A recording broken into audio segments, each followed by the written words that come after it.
Comments made by Democratic gubernatorial candidate Stacey Abrams at a fundraising event on Saturday, where she was pushing back on Governor Brian Kemp's frequent claim that Georgia is ranked best in the nation for business.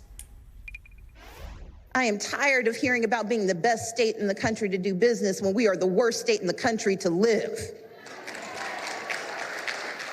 Now, somebody's going to try to PolitiFact me on this, so let me contextualize.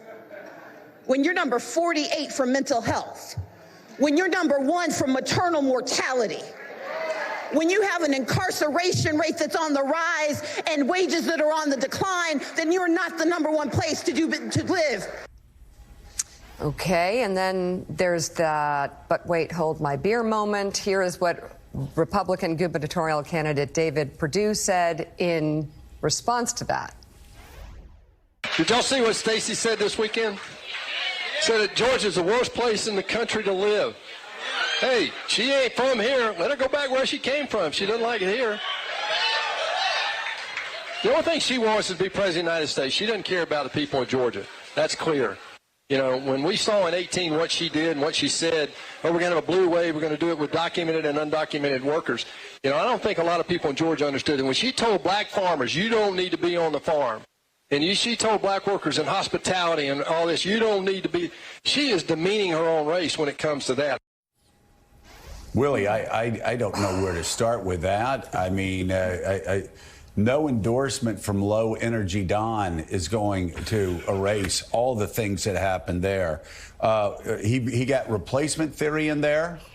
He got the fascist refrain of "go back to where you came from" in there. And here you have an old white millionaire being indignant that black people might, quote, "get off the farm."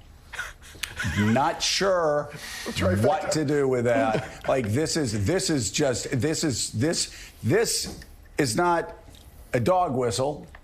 This is like a foghorn blaring megaphone, and it's a foghorn through a megaphone, I guess. But again, even an endorsement from Low Energy Don is not going to erase the horrors of this.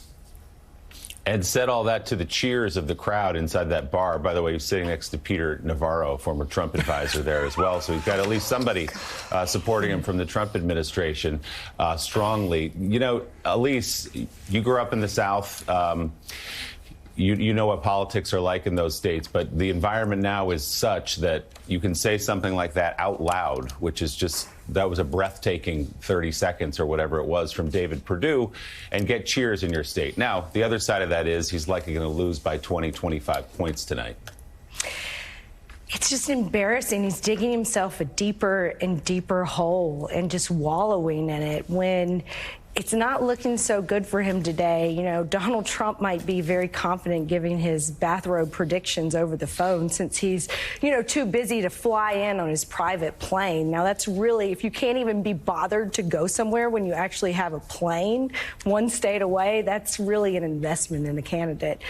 But, you know, Stacey Abrams actually is from Mississippi originally, I believe, and Mississippi would love to claim her, and she can happily go back there and please organize and do what you did in Georgia for the state of Mississippi. But you look at David Perdue, and it's, what does he want his legacy to be? His legacy is that he blew a Senate race because he went in too deep with Donald Trump, and now he did this whole embarrassing race for governor that, why? Just what was the point? And so he's just going to say these racist dog whistles, and that's what his legacy is going to be, and not, you know, a senator from Georgia. It's just really embarrassing. Yeah, I mean, the racism is shocking that the guy's going to finish his career this way, and just blatantly racist statements. And, you know, one thing, John Heilman, just for our viewers that have never ventured into the Deep South, it's important for them to realize, because sometimes people look at the South as being one big state, one big area. They are not. Georgia actually, as Elise and I were joking before about how, Georgians, it used to be, and we found out that I think Elise, the guy tweeted at us, it was the agricultural commissioner who was responsible for the name, the Empire State of the South. That's what Georgia used to be called. I will tell you, there is a big difference between Georgia and Alabama politically, at least on the margins. What Georgia conservatism is, Georgia republicanism is, versus, say, Alabama, Mississippi, Louisiana, Arkansas, it is far different. I only say that as a footnote here, that even if David Perdue thought that his racist dog whistles were going to catch traction, he's even in the wrong southern state to even get a small group of voters going after him, because Georgia is far different than many other southern states. Well,